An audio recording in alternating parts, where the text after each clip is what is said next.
All right, cool.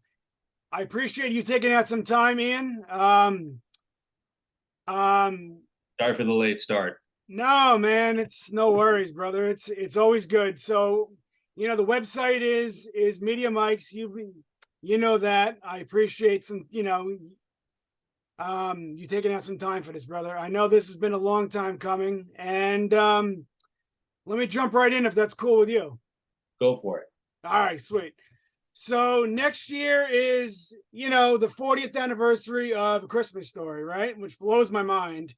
Yeah. So can you kind of reflect on its legacy and how it's kind of become, kind of like this critical staple for everyone during the Christmas season? Yeah, I mean, it's bizarre to think about, like, where we started back in '83 to where we are now, and very few movies get this kind of run. They usually come out, they're a big hit. Sometimes they last forever, sometimes they peter out.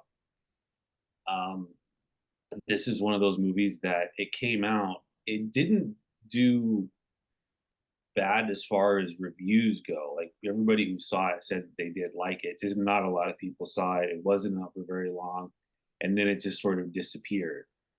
And it really kind of became, I would almost say, like one of the first like hipster kind of movies where it was more underground. Like, everybody's like, "Hey, have you seen this movie?" "No, I haven't." "You should check it out." "Okay, I will." And then it sort of developed this sort of underground like cult following sort of. And then once the and even in that time, I never got recognized. Being No one ever stopped me on the street and said, "Hey, are you?" Because as you get older, there was nothing for them to follow me by, so it was just a regular person on the street. But in conversation, if it would ever come up, people, it was always just, "Yeah, I saw that movie. That was really good.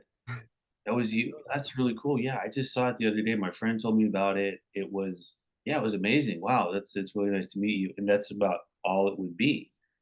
Um, and then even when it hit the 24-hour marathon, which I think was like late '90s, Yeah.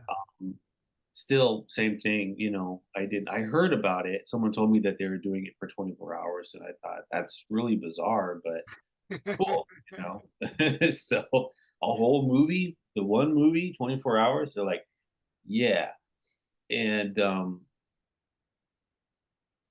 so that's really where I think it started to gain a lot more steam, being on, cable and for 24 hours, and it was no longer just a movie that you went to go see. Now it was becoming this, like, whole tradition in people's houses. Like, they would put it on.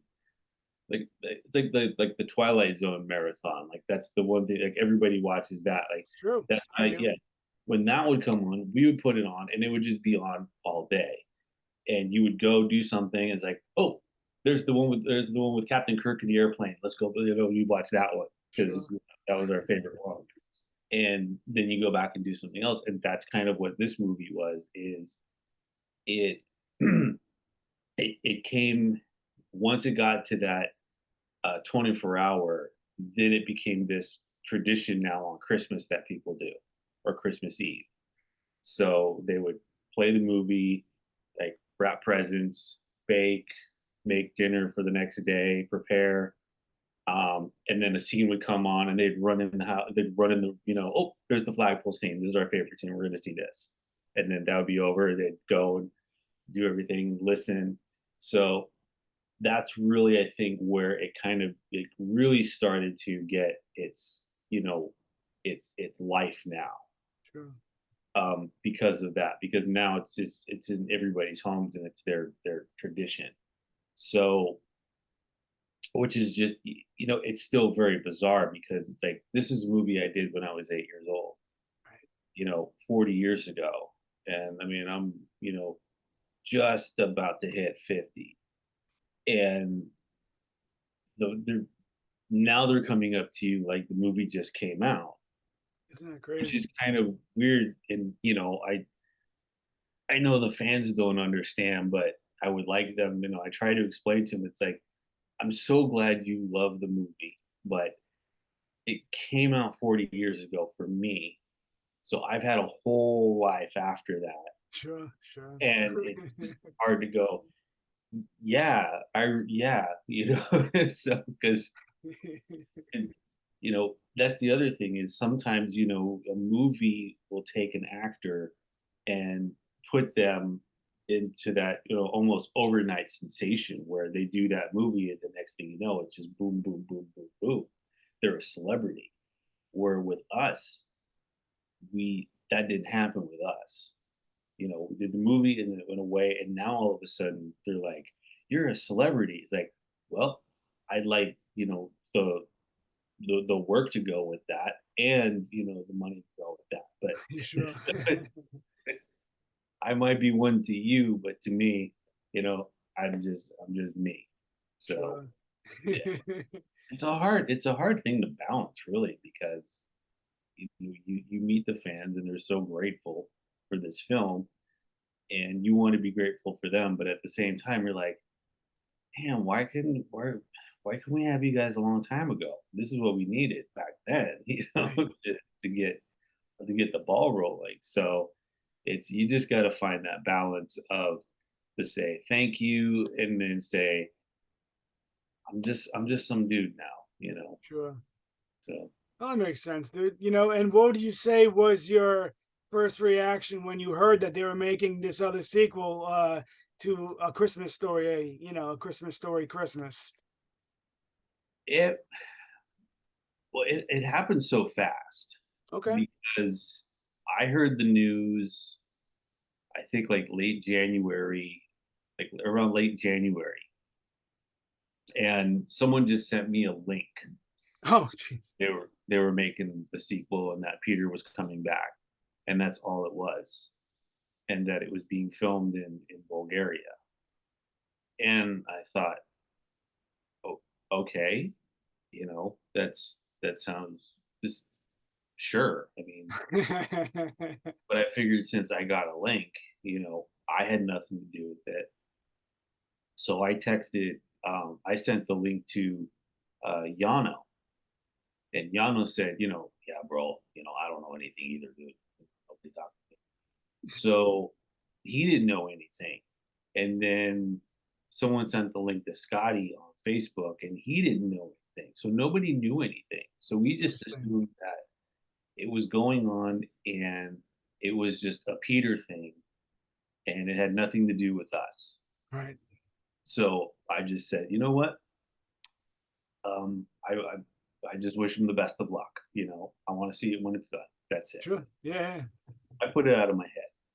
It's it's just I got nothing to do with it because it was they they were I heard the announcement that it was coming out. Um, the announcement happened in January, and then they said that they were going to start production around March. And I thought, there's no way that they're even going to consider it. That's such a short time Sure. to plan everything. And then a few weeks later, I get an email from one of the producers saying, "Hey, we want to talk to you about being in the film."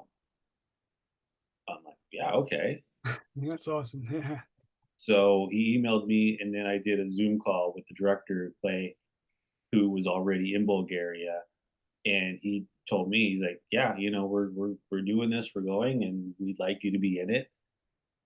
And I said, is there time because you guys are starting production? He's like, "Oh no, we got time, we're doing it."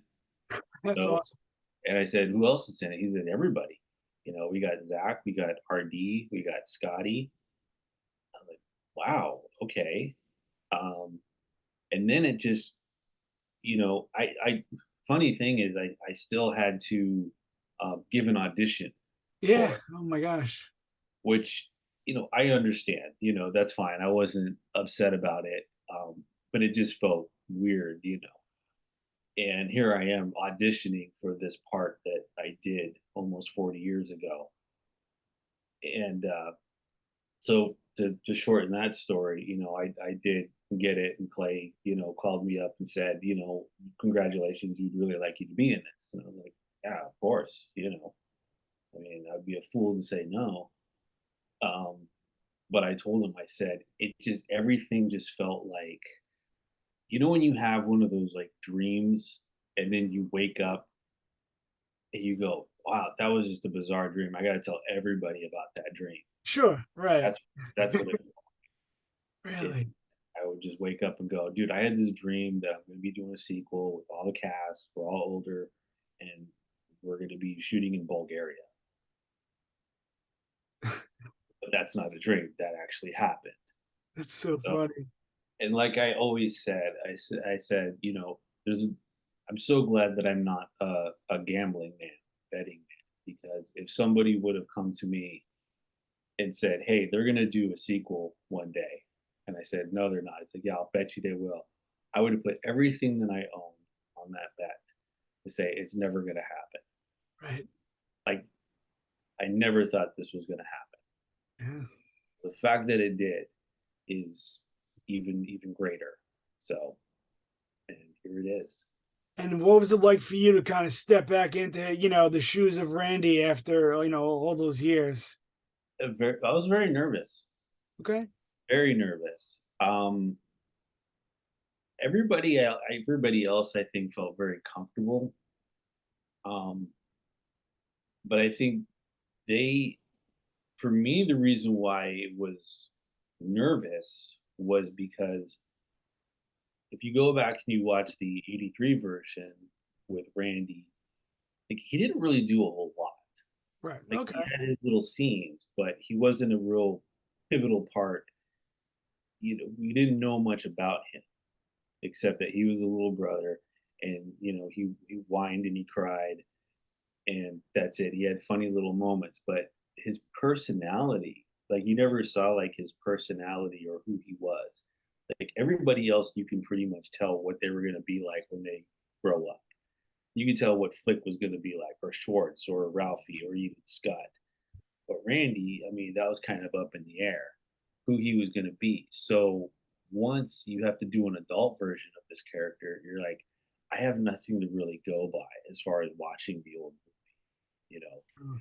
So I could do it anyway, but I knew that Clay and Peter had a vision of what they wanted to see. Okay.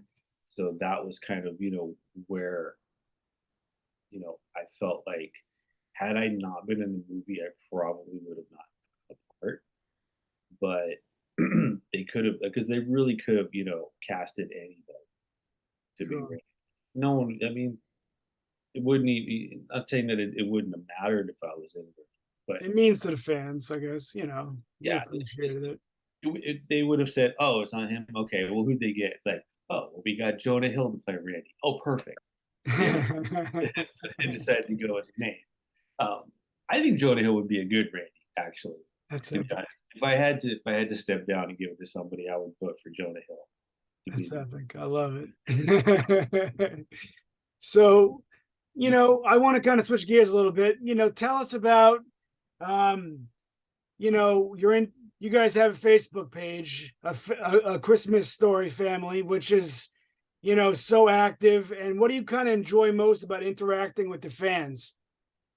I haven't really been on it that much lately.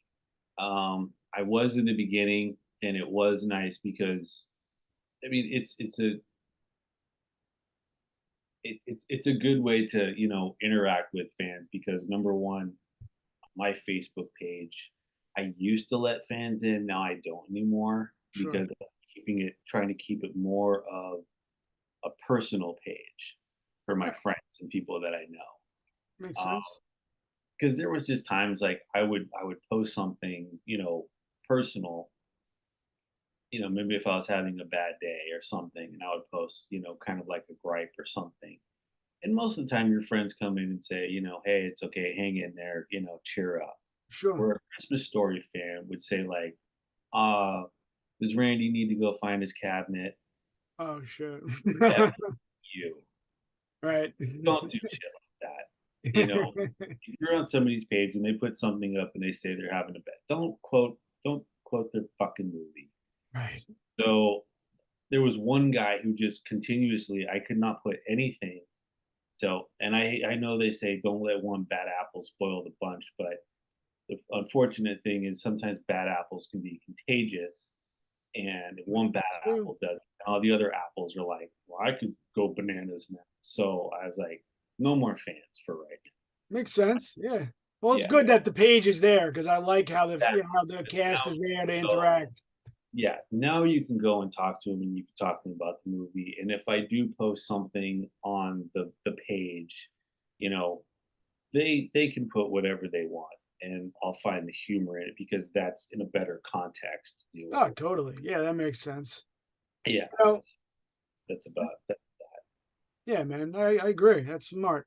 So, you spent a lot of time, at the original Christmas Story house in Cleveland, Ohio. I guess tell us about, that experience for you and now that it's actually up for sale,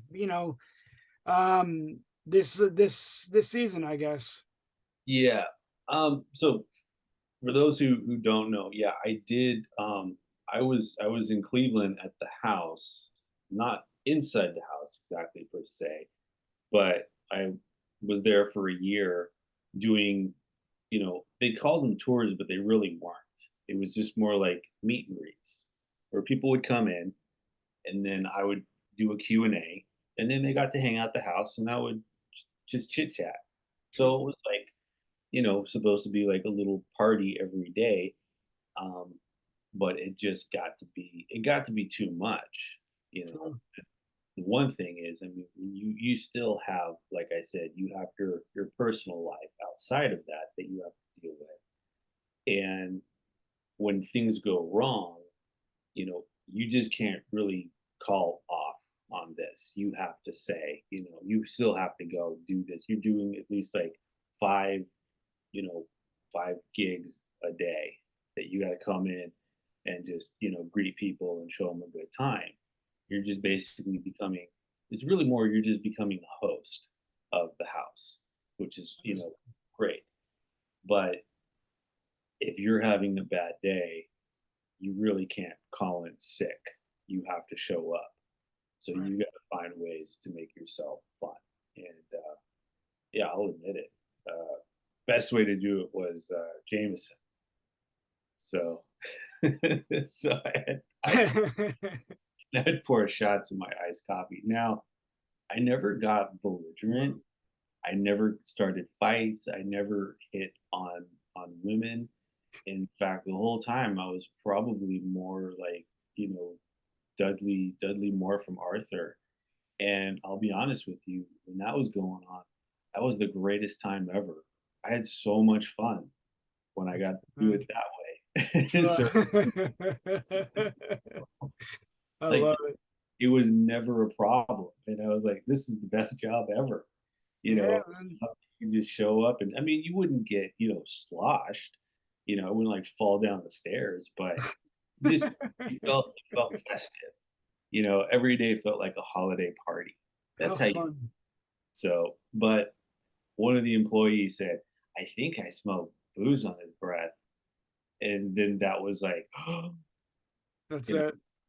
what is he doing? I said, I'm having some fucking fun. That's what I'm doing. I got to be on, like 4 days a week for 5 shows. Come on, guys. You're not the only one. Got more than you. Some of you tour guides are just fucking, you're just statues standing there, blah, blah, blah. And you get to do it and no one cares. But if I do that, so yeah, it didn't go over very well and it did cause a big problem. But it's a shame because it's like doing sometimes you got to do the wrong thing for the right reasons. Makes sense. Sure.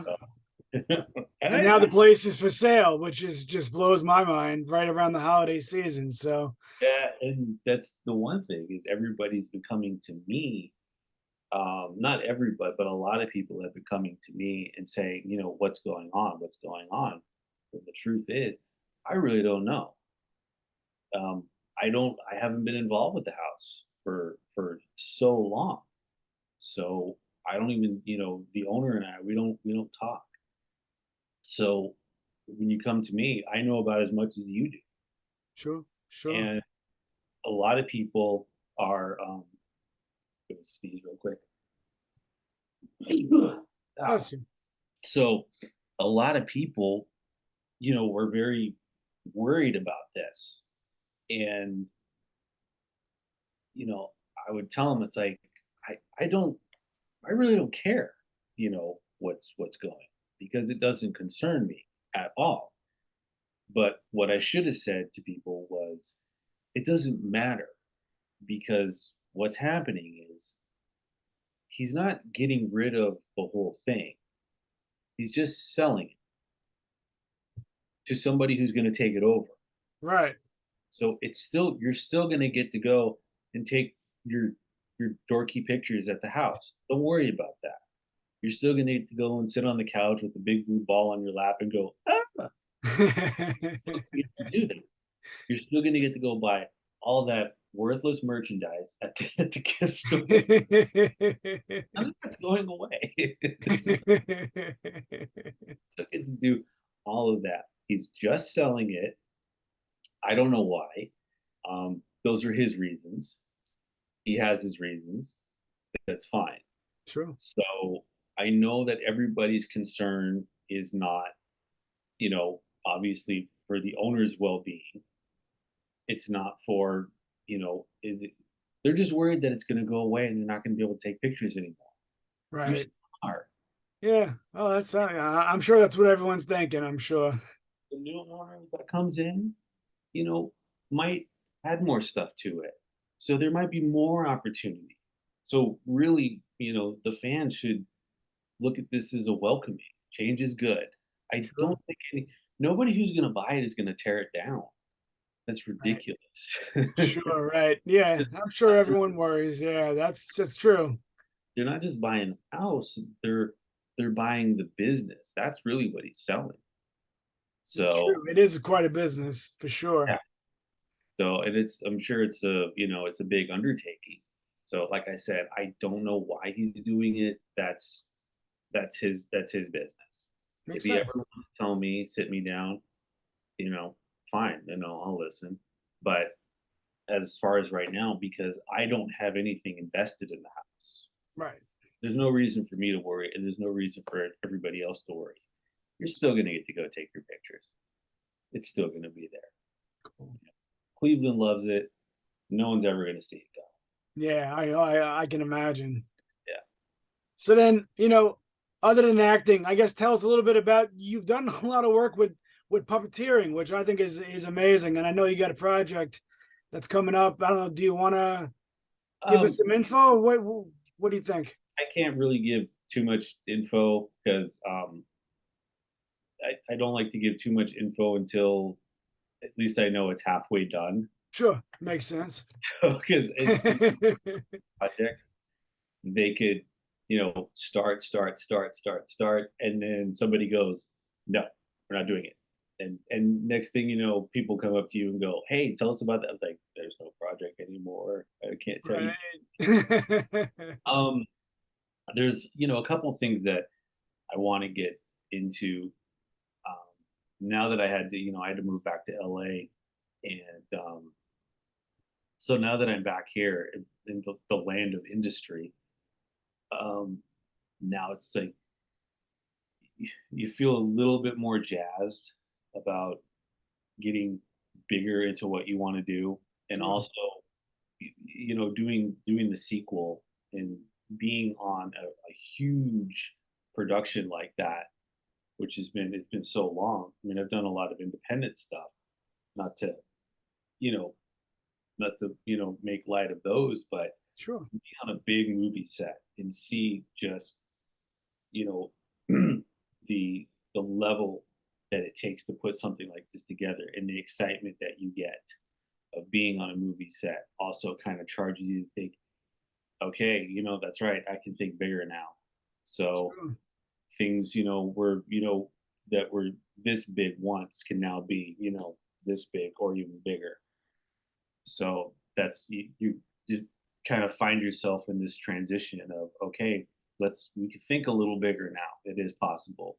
Because when I was living in the Midwest in Cleveland, um, whatever you wanted to do, you kind of felt like you had to keep it on a little smaller scale, just because you didn't have the resources that you really had, when you live in a place like Los Angeles. Like Right. it is amazing the difference. I mean, you can do a lot of stuff, in Cleveland as far as like filmmaking.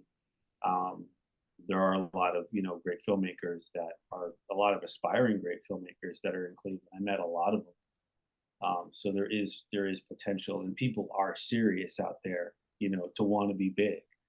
Um, Makes sense. Yeah. and like I said, I mean, LA and New York is not. That's not the breeding ground for creative people. It's all over the country. It's all over the world. They come they come in every walk of life and color and shape and whatever town you go in, you will find a Spielberg waiting to happen. You will Right. find a Quentin Tarantino waiting to happen. Choose your own director who you want to put in that sentence. You will find that person waiting to happen. But because there's not a whole lot of markets out there for them, they do feel a little you know claustrophobic on what they can do. um, but the game changes once you get out here and you start talking and meeting people, and you're going, wow, there's so much you could do out here. It's difficult, and it's competitive, but you do have the option to do it. Sure. That's cool, man. I love it. So we actually have time for one more. So it's I got to bust out one that I was just curious about. Do you have a favorite Christmas movie that you like to watch during this season? And don't say, I don't mean like Christmas Story. That has to be the answer. You know what I'm saying? Like, do you have another favorite that you go to? uh, for me, I would probably say my favorite Christmas movie is How the Grinch Stole Christmas. But The the original? yes, Oh, of course. I was going to say the Grinch one with Jim Carrey. Don't say yeah, that. it was fine. It was just, I don't know, there was just a certain appeal about the original Grinch that I agree. I agree. That's one the of my favorites. yeah, just the poeticness, that because it was Dr. Seuss and they kept that Dr. Seuss language all throughout, that's what made it. I know I've gotten in arguments with people. They're like, no, the new one is better. Like, it's not better, it's just different. Oh, it's quite different. Yeah. I didn't see the other one with the 3D animated one with Benedict. Sure, sure. I'm just like, nah, I'm just not. It's fun for the kids. Yeah, it's a kids movie, so let the kids have it. I don't Yeah, the want to be original is one of my favorites, brother. That's definitely an all-time favorite. So so. But yeah, that's pretty much about it. I don't really have like a favorite Christmas movie. Um, I mean, when I was a kid, I was probably more into definitely like the Rankin and Bass, Rudolph and Frosty and all that. And you those know, are my go-tos. I think right. that's our generation. That's why. I was growing up with those. But I guess it also, now there's a debate is like what is a Christmas movie? Because some people are now saying like Die Hard's a Christmas movie. Not a Christmas movie. It takes place during Christmas, but it's Right. not a Christmas movie. Yippee-ki-yay. No. Exactly. Gremlins. Gremlins is not a Christmas movie. It takes place during Christmas, but that's about it. So, Yeah, it's true. Like Iron Man 3 was it takes place during Christmas. They say that's a Christmas movie now. I'm like, really? Iron Man 3? right. It's just, I think Christmas makes a good backdrop for drama sometimes. To take like an escalating situation and then put it on Christmas kind of makes it, it's a good backdrop. So, like if John McClane was going through that building and it was 4th of July, but the fact that this is all happening on Christmas, damn. I don't know. That's a long debate, right? What's the main about it? That's so So, funny. Well, listen, dude, I appreciate you taking out some time, for all those who haven't seen, the new A Christmas Story Christmas, it's a blast. I mean, I appreciate you giving us some background on it. Cool. And yeah, man, hopefully we'll chat again soon. All right, sounds good.